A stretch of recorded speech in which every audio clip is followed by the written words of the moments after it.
So, hello. Okay, can you hear me? If you can hear me, just type I can hear you. How are you doing? Finally, good evening. If you can hear me, just say I can hear you so that I'll know you can hear me. Hi, how are you doing, Emanuela? Hello. So this is a question and answer. Perfect. So this is a question and answer segment for studying abroad. Emanuela, please feel free to type your question. Let's make it very interactive. Okay, that's great. So please feel free to just type your questions. You can hear. Okay, perfect. I can see your chat. I can see your chat. I'm doing great. Thank you. So please feel free to just type your questions. Okay. In case I miss any question, feel free to type it again. But I'll be answering your questions one after the other. All right. So what's your first question about studying abroad? Guys, please feel free to type your questions. If you have any question on studying abroad, let's go from there. So basically, let's start with question. Ask whatever question you want, then we can explain from there, okay? This is a Q&A session for international studies. So if you have any question, regardless of... Okay, so what would I suggest is the best continent to study? So this question is very tricky. What I will not, so how to determine what the best continent for you to study would be based on different factors. So it would be factors like language, factors like opportunities, factors like cost of living. I think these are the three main ones, right? So language, I would assume that you want a continent that speaks English, or at least a language that you can um readily understand. Now, based on that, I would not advise anyone to go study in the UK right now because of certain issues. Number one, cost of education in the UK right now is currently very high, and it's not even guaranteed that there's any job or all that. Based on language, we're talking about places like maybe the US, Canada, Australia, that's speak English. However, if you're talking about US and Canada, currently, based on the immigration, what's currently going on in the world, I do not recommend those two countries right now, because right now the US, it's a no-go area. Canada, the same thing. They are increasing cost of schooling. They are making, currently right now in Canada, international visa is like, they've streamlined it, they've reduced the quota for visa. So that leaves us with Australia.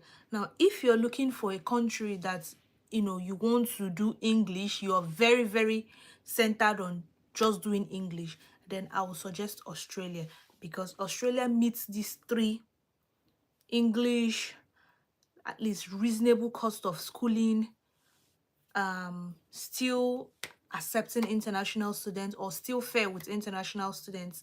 So I would recommend Australia. However, if English is not a barrier for you, you're not opposed to going to a country that don't speak English, then I would suggest you look around in countries, in European countries, because reason being that cost of living and education is slightly cheaper there.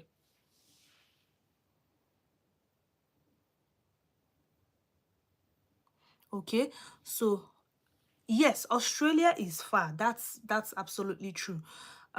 So now that we've streamlined it, let's bring it back to Europe, right? So what country do I think is affordable, cost of living and fees, not so much of language barrier, and has like chances of getting a job after school? Now, I would suggest Germany, France. Germany and France. So Germany has a very stable economy, at least right now. But the problem with Germany is the visa. getting a German visa, it's slightly a bit difficult, based on, because Germany has this thing they do, they call it block accounts, blockchain accounts. You have to lock a certain amount of money in a German account. I think about 20,000 euros, so they're about, to show that you have, um basically, that you're able to take care of yourself, right? So if you don't have that amount of money, then that leaves me with France. France is still a stable, it's still a very stable economy. Getting a French visa is slightly easier than Germany, so that leaves me with France. Another one you can also be considering would be Sweden. So France and Sweden, so they both have the Schengen visa. But the good thing about Schengen visa is that if you get one visa, you can move around the Schengen countries. You know what Schengen countries. So basically, Schengen countries are EU countries who are in the Schengen Union. So that leaves us with the option of France or Sweden. But I would very much recommend starting with France. France, cost of living is still, when I say France, not going to go and school in Paris, because Paris is expensive. So look for other French provinces, or rather French locations, French community, or yeah. So France is a very stable option that cuts across not so much of a language barrier, because right now almost everybody in France speaks English as well as with French, right? So weather is not so bad, cost of education is reasonably fair. So France,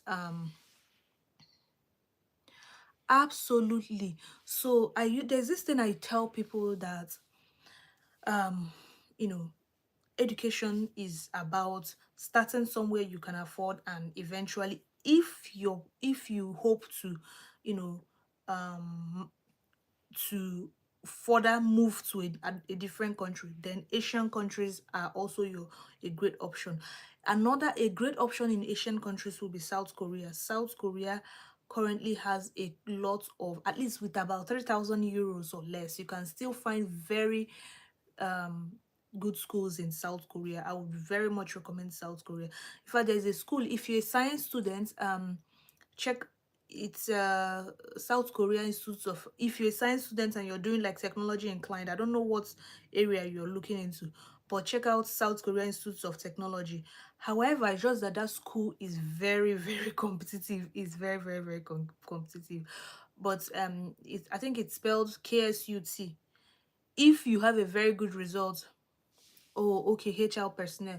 South Korea is very favorable for science students, because most of their universities have very high level science and technology um, departments and things like that. However, they still offer arts subjects. Don't get me wrong, they still very much offer art subjects. This is now the where it comes, this is now where your personal research comes into. Do you get? So you can focus on countries like South Korea. Very much recommend South Korea. Then also China.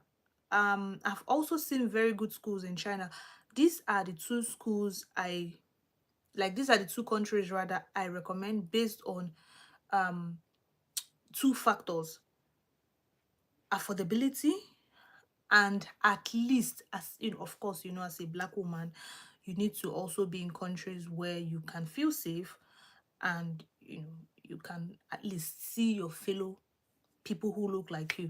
So South Korea and China, at least right now, are very much still very much open, as against other countries. Other Asian countries are not really, I will not necessarily recommend them, especially Eastern Asian. I'll not. Singapore is a good country, but however, Singapore is very expensive. Living in Singapore is very very expensive. Yeah, that language barrier there too, exactly. So that's why I'm keeping it very streamlined to South Korea and China. Right now in South Korea, any country that is not the UK, US, Australia, Canada, these are I think New Zealand also, these are countries that English is their first language. Every other country, forget it, their first language is not English, regardless of you know, European countries, their first languages are not English. So bear that in mind. If it's not these five countries, these are the English speaking countries, then every other country you're looking at, English is not their first language. So absolutely, dear. So there are English taught programs in China. That's why I said China and South Korea.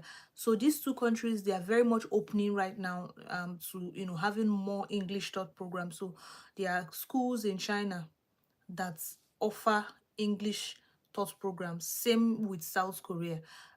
South Korea, especially in Seoul, their capital, you can find a lot of schools there that offer English taught programs, right?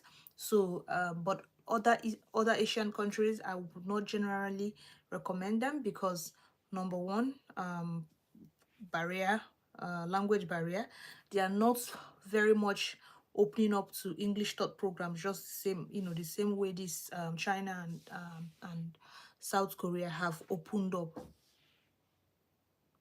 So yeah, if you're looking for Asia, then I generally recommend keeping it within China and what's it called, South Korea. Yeah. So, and if you're talking about South Korea, you'll be talking about places like their capital, Seoul. So as of last year, I still saw schools around let's see, I still saw schools that were still very much around, like, you know, 3 million, 2 to 3 million in naira. But as of this year, I I haven't really looked at it. Again, that's where your personal research come in, because um you you want to do your, you know, very, like, because basically exchange rate is changing almost every day, so you have to do your own personal research.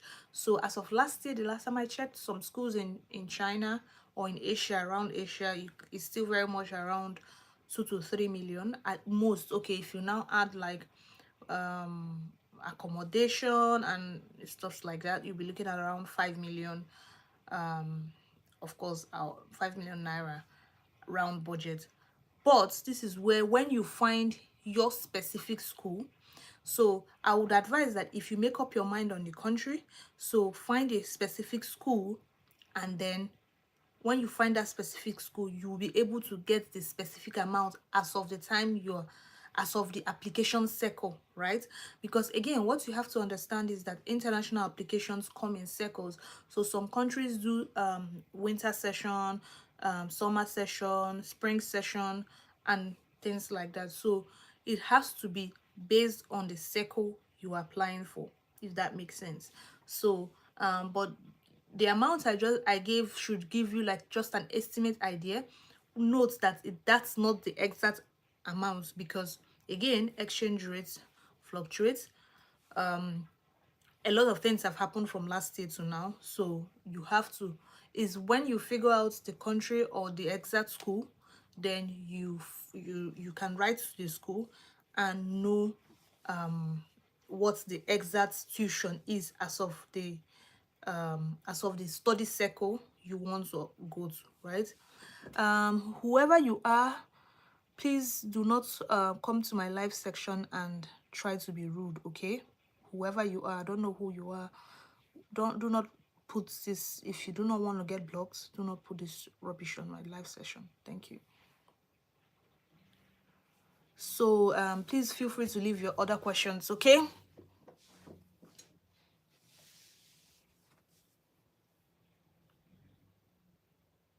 So leave your questions, leave your questions, leave your questions.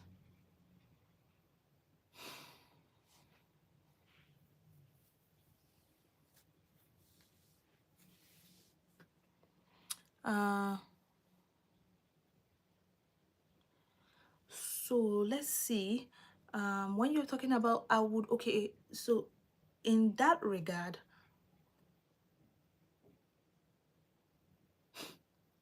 yeah, that's what happens online, of course, different crazy people. Anyway, so back to what we're saying. So for Europe, I would recommend I mean, I'm not gonna block him. Let him just be there, and whoever, and keep adding my comments to my live session so that YouTube can keep recommending it. Foolish people like that, they anyway. Hey, that reminds me, Lithuania. So based on what you've just asked, I can't, I'm trying to remember the, I think it's KSU. It's a school in Lithuania. I can't remember the name right now. I'll remember it, or I'll write it to your cousin. Um, but Lithuania, that's also a good option. However, what I would say for Lithuania is that that's a good option in terms of affordability, cost of living, but not in terms of subsequent living. So what a couple of people I know that have gone to, have done their masters there, what they've done is, because again, remember I mentioned Schengen, because it's a Schengen country, when they are done, they can now move into other Schengen countries like Germany, France, Holland, and other countries. So it just came into my mind now, Lithuania. That's also a very, very good option. In fact, as of last year, the I'll remember the name of the school. When I remember it, I'll let you know. I'll just write it to your cousin. But their tuition was about 3,500 euros, and that's one of the top ranking schools there. I think it's called KSU Lithuania. So I remember the name of the school. It's in my head somewhere, just it's not coming out now. So that school, and let's see. So in I it's hard to say. Oh, okay, you said 3 countries, sorry. So if we're talking about countries, I will say I'll give it to Lithuania. I thank God I even remembered it. So Lithuania, in fact, that's like the most affordable, has a balance of good exposure, good international exposure, affordability, and good ratings. Their schools are also you know globally rated. So Lithuania, France, and um I would also recommend Portugal, but those ones are visa. Portugal in terms of availability and all that, but not in terms of long-term settlement. But long-term settlements, that can be taken care of based on, once you're done, you can move from there to another country. So yeah, I'll add them. I'll say Lithuania, France, and Portugal. These 3 countries, you can look at them. With Lithuania and Portugal being, when you're done, you can move from there to another country, because their economy is not as stable as France. Yeah.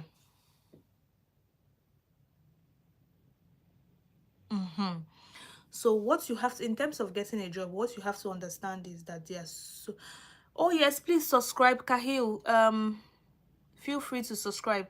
So in terms of getting a job, what you have to understand is there are different, you have to look into what tribes in that country, like what the country is good at, right?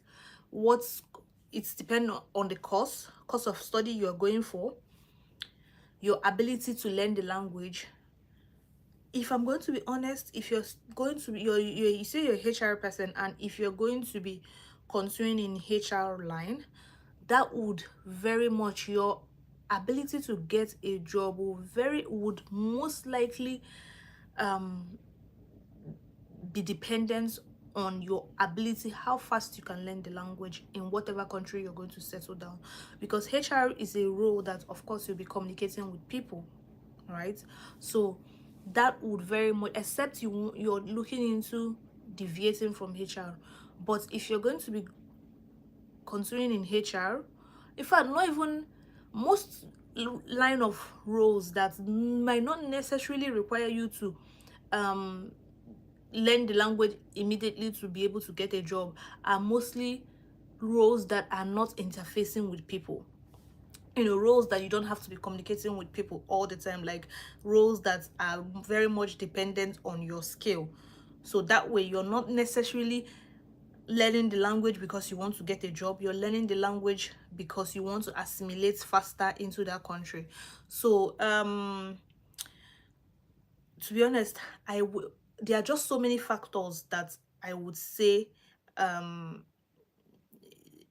that will, but streamlining it to economy, like economy of countries, I will give it to France, Germany. Then there are countries like Switzerland. It's a good country in terms of getting a job, but Switzerland is expensive. Now, do you see? Like, it's just about finding the balance, really. Switzerland is a good country. The economy is very stable, but cost of education there is expensive. I think the safe choice is France, Germany, and Netherlands. Yeah, Netherlands. Netherlands. I forgot that. France, Germany, and Netherlands in terms of a more stable economy. So of course, a more stable economy means chances of getting a job faster. But in terms of affordability, I would say Lithuania, Portugal, and Spain. But those economies, they are not as strong, and they are not as open as France, Germany, Switzerland, or Netherlands. So it's just about finding the balance. I would advise, if you're exactly. So I would say, if you're looking for affordability, go this way. Do Lithuania or study in Portugal. Then when you're done, you've gotten an international education, use it to move to another country. What about Canada? Jordan, thank you. Yes, Canada is also a very good option, but Canada is currently expensive. I live in Canada. Canada is crazily expensive right now. International tuition, you're looking at least 18,000 Canadian bucks for 1 year. And right now in Canada, they have increased the proof of funds for international study.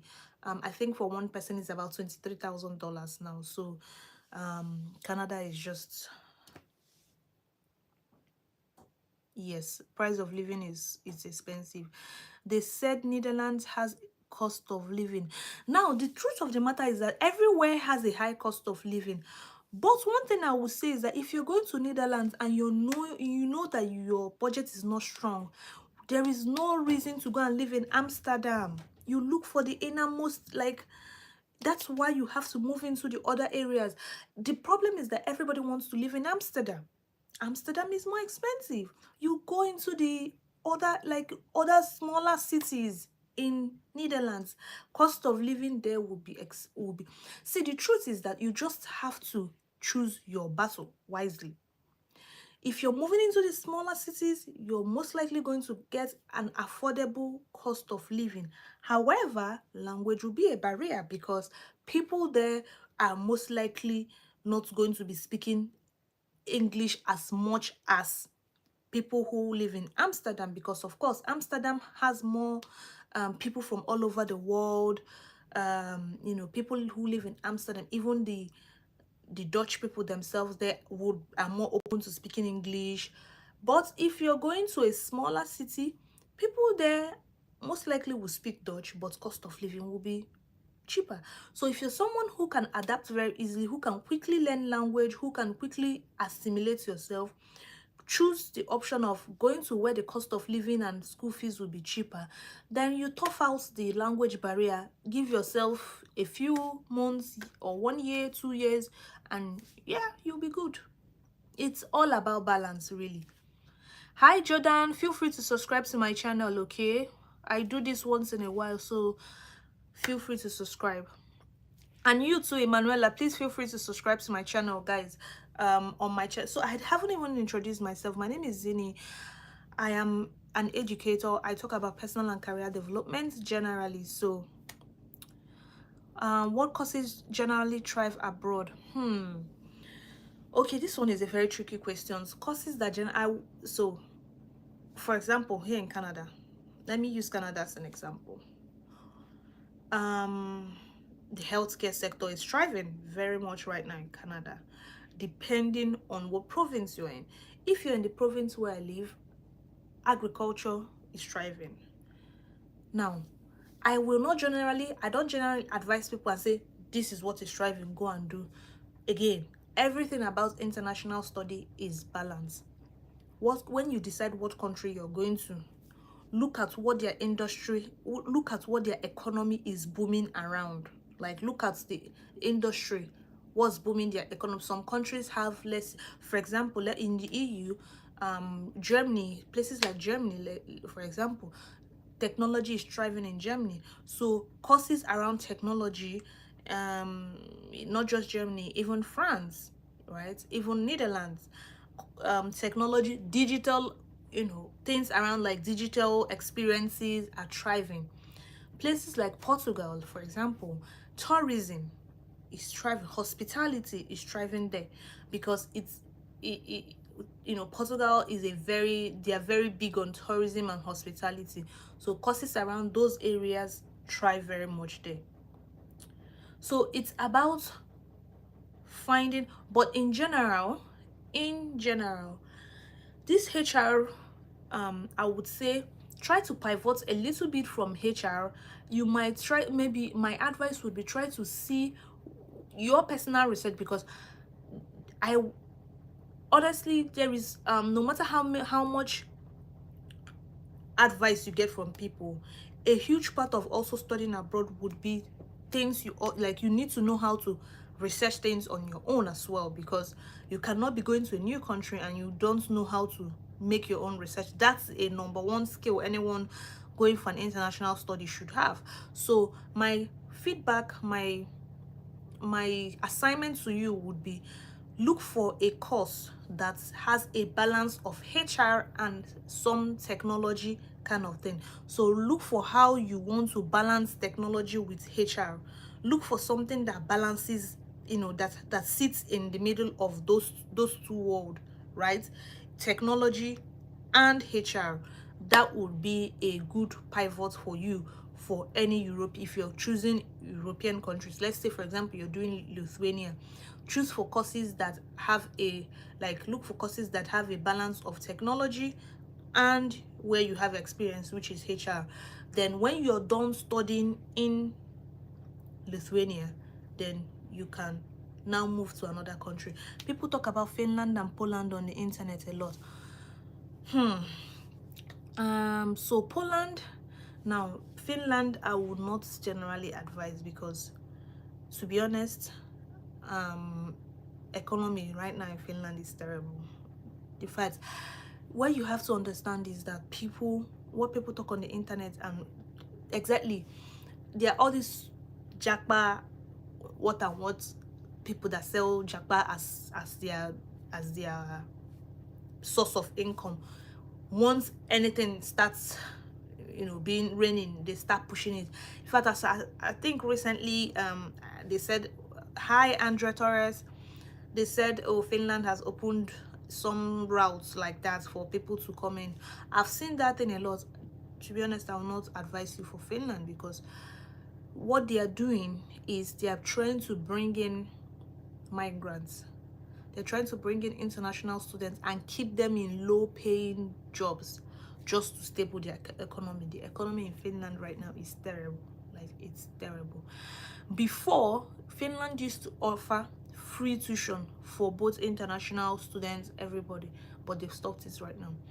The cost of tuition, I think, is now like a minimum of like 5,000 euros or thereabouts. I can't remember exactly. But if you want to check out universities in Finland, I have it. I will also, it's part of, I will also send you the link. So they have this, so basically they have this thing where how they do their universities. All their universities are under one body, right? So you go to that, it's like the way we, like, Nigeria does WAEC, or West Africa does WAEC. So you go there, you go to that body, and you see different schools. So when you apply to that body, your application is sent to multiple universities. So that's how Finland does. I think it's called something, EU the finisher. So I have the link. I'll send it as part of what I'm sending to your cousin, which is the name of the university in Lithuania I was talking about, and that one. So what Finland currently right now is doing is that they're trying to bring in as many migrants as they to keep a stable economy in their low-paying jobs. Plus, also, when you're going to a place, you have to also think about the stability of that country, stability in terms of peace. You don't want to go to a country, you go to what happened in Ukraine will now come and happen. Finland is a NATO country, and Finland is close to Russia. And right now, Russia is just busy, of course, you know what Russia is doing, attacking their neighboring countries because of NATO issue. Most likely, the geopolitical buhaha happening in the world right now is not looking good for Finland. So I will not advise anyone to, it doesn't look really nice right now, especially as a black person, to start going there. Oh yeah, so when you're talking about scholarships, there are lots of scholarships. So if you Commonwealth scholarship, Commonwealth is for the UK, so of course when you're done with that one you have to come back. Now there's a scholarship called Euromundi. Euromundi is an European scholarship. That's also a very, very good scholarship. That Euromundi is it gives you access to multiple schools in Europe. It's called Euromundi. Okay. Please just hope you're taking down notes on the things I said I'll send to you. That's I'll also send you that's the name of it and maybe the link. If I don't know if I have the link, but if I can send you the name, then you just Google it and find the link. That Then there is also a scholarship. In fact, there's this newsletter, they call it Scholarship Cafe, and then there's also one, scholarshipedge.com. When you join it, they send you notifications of different scholarships. I can also share my own to you, and from there you can join the newsletter. So they send you weekly different scholarships around Europe. There's also a Hungarian scholarship but that scholarship is based on I think it's a bit of a religious scholarship. Yeah, of course you're a Christian, so it's a Christian for Christian students who want to study in Hungary. So there are lots of scholarship. Really, there are just too many. The best way to find a scholarship would be Google scholarships in, like, okay, for example, you want to go for master's, so you say master scholarship in Europe or a specific country. You will see different scholarships. Now, if you want to know if that scholarship is legit or not, if you see a scholarship that says it gives you scholarship to a certain school, what you're going to do is go and look at that school's website and check if that scholarship is listed on their website. If it's not, then most likely it's not a legit scholarship. There's also a scholarship, it's called Turkey, but it's for Turkey. That's if you're talking about fully funded scholarship, it's called Turkey, government of Turkey. If you're considering, if you get a scholarship in Turkey, if it's fully funded, if you finish, but Turkey is not somewhere you want to live. If you finish, you can move to another country. So it's called Turkey. Turkey. So Turkey is in Turkish. It's called Turkey. So Turkey Education Board offer the scholarship. Is a fully funded scholarship for people who want to study in Turkey. So those are just some of the fully funded scholarships I am aware of, but there are still so many others that I can't remember right now. That scholarship cafe, I'm telling you. There's also this site called opportunity.com or opportunity net. Is it something opportunitynet.com? They list scholarships. There are different opportunities for both international, even like trainings, all those kind of things, international study, masters, undergrad, and all that. Yes, I do. I do that. I do a lot of consulting on that area, but it's not free because it's time consuming. As assisting in terms of, number one, disclaimer, I'm not a visa authority person, so I'm not, I won't, I can, I'm not the one who makes decision on, sorry, on that. Number two, I don't work in that school, so I'm not the one who makes the final decision on giving the person admission or not. But what I do is consultation on SOPs. That's things like your, because most times, a lot of times when you are applying for in any, you know, international application, you must write SOP, which is your personal attestation, right? So I assist with that, reviewing of that, or writing for the person. But I don't generally recommend writing for the person because that would be plagiarism. So reviewing, so like for example, guiding the person, not, let me use the word guiding the person to write, because most times for masters, you will also want to, you will also be required to redeem it, like to defend what you wrote. So it's always good, I approach it from a place of guidance. So I guide you, you know, basically teach you how to write it, structure, how to structure it, and things like that. Then reviewing of applications and things like that, so I also do that.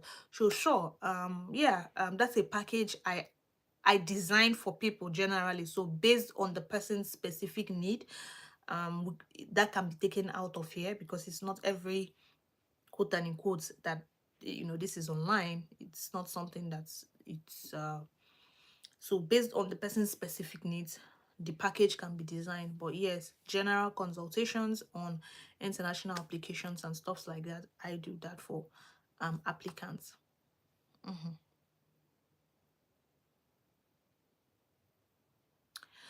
So keep your questions come. Hi, Peziham. Hello, hello, hello. Do you have any questions? And Emanuela, feel free to subscribe to my channel as well, because this,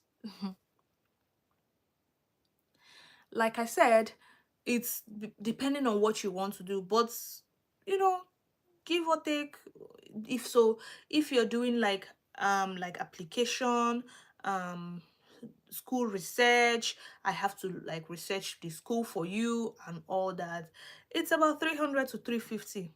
Yeah, we can also talk about that later off here, because it's not everybody who do naira, I guess. But a rough estimate, about 300 to 350, depending on what. So there are some people that don't want to do any work. Those ones are stressful, like they don't want to do any work at all, they just want to sit down and have everything done to them. That's when I'll now have to sit down and look at, you know, look at what exactly the person wants me to do for them, and then I can give them a quotation for that. But if it's just like a no. And then also I can also consider, because I know your cousin is my brother's friend and things like that. So when you're ready for that, we can talk about it outside here, okay? When you're ready for that, we can talk about it outside here. So do you have any other question? Oh, thanks for your subscription. Do you have any other question? So feel free to leave your questions. And guys, for anybody who will be watching this video later in the future, if you want to do something like this, feel free to leave me a comment on this video, and I can reach out to you to also organize something for you if you're looking to do an international application and you need some, because I'll be leaving this video on my channel so other persons can also watch. So if you watch this video and you're looking to apply to study abroad and you have questions, feel free to leave your comments or on any of my videos. I will respond and we can take it from there, okay? Sure, absolutely, Emanuela. If you have any other questions, do you have any other questions before we leave, or are you done with your question? Is there any other person in on? Okay, people have just been joining and leaving. Do you have? So I think the summary of what we've said so far is because of affordability, I would say, since affordability is a big factor for you. So the summary of what we've said so far is keep it around Lithuania, Portugal, Spain. These are very, very affordable. When I say very, very, it's not like it's 100,000, but when compared to other European countries, these are countries that are still very much affordable. Then when you're done from there, we'll have it in mind that you move from there to another EU country. So that's if there's nothing else you're taking away from this session, this should be a huge, if you're talking about affordability, Lithuania, those countries are still very much, I'm not recommending Finland. Poland maybe, but getting Polish visa, they do on appointments, their visa is very, very unreasonably hard to get. Okay, all right, I'm happy you at least have a good head start on where to start looking from. So absolutely, you very much. So Asian countries, look around in South Korea. When you're done, if I don't know if you're up to 30, you can from there now apply for the Canadian Express entry and now come in as an expert. At least you now have an international education. So to be honest, that's a very good decision. Think Asia, think Lithuania, cut your costs, move to places there that are, very much affordable. When you're done, before, as your program is ending, towards the time of your program ending, go into the Canada Express entry, create your platform there and start applying, so that once you get your degree, you add it to your Canada Express entry form, so that it can boost your points, and then hopefully you can come into Canada as a PR, or you can move to other bigger European countries. So now that's the thing, with those countries, because I don't, I will not see, I'm just going to be very brutally honest with you. With those smaller countries where cost of education is smaller, and again, remember, language is a barrier. I would not say just start going immediately and have it in mind that you're going to get a job. You most likely may not get a job. So have the money safe, intact first. Have your tuition fee, ensure that you have a way that you can pay your tuition fee, you can feed yourself and things like that. I will not advise that you hope that you can work and pay your school fees. Right now, the dynamics of the world is really changing, and it's not changing in favor of international students, if you know what I mean. I don't know if you listen to politics and all the Donald Trump buhaha, you of course, again, it's not a lot of things that I can say here because censorship. So I would not advise you to go to any country and think that you as a student you will be working and be schooling, or you get a job immediately. It's not as, it's not as easy. So let your first point of thinking first be, have all, like, ensure that you have a good source of income, or you have the money back home to sustain yourself. If you now get a job, of course that's an added advantage, but if you're going to say you're living and hoping that you can make your tuition, or you can make your cost of living from working from your student job, I will not advise you to do that. That would be that would be putting yourself on an unnecessary hardship and stress, and even potentially losing um a student visa, because you know immigration right now is not nice at all everywhere around the world. So yeah. Okay, so do you have any other question? All right, I will have to be running along. I have another thing to do scheduled for now. So Emmanuel, I hope I've been able to answer your key questions. I wish you all the best, and I hope that you can be able to start your journey as soon as possible. Okay. Yeah, right now, immigration around the world, hasn't been nice. So I know, I know it's absolutely. In fact, here in Canada, a lot of students are just helpless. It's bad. Like many students, they've reduced the number of hours students can work. They've it's you know, it's just in the world. The truth of the matter is that after every years in the world, policies and things like that change. Right now, the policies are not being nice to immigrants, racism, things like that. So this is not the time for anybody to just want to go to a country and hope to work and fund their school fees. It's not nice at all. So I would always advise, ensure that you have the money, you have a safe net to fall under. Then if you now get a job, of course, that would be like an added advantage. You're welcome. You are very much welcome. All right.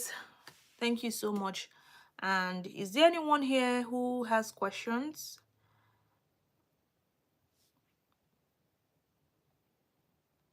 All right, bye.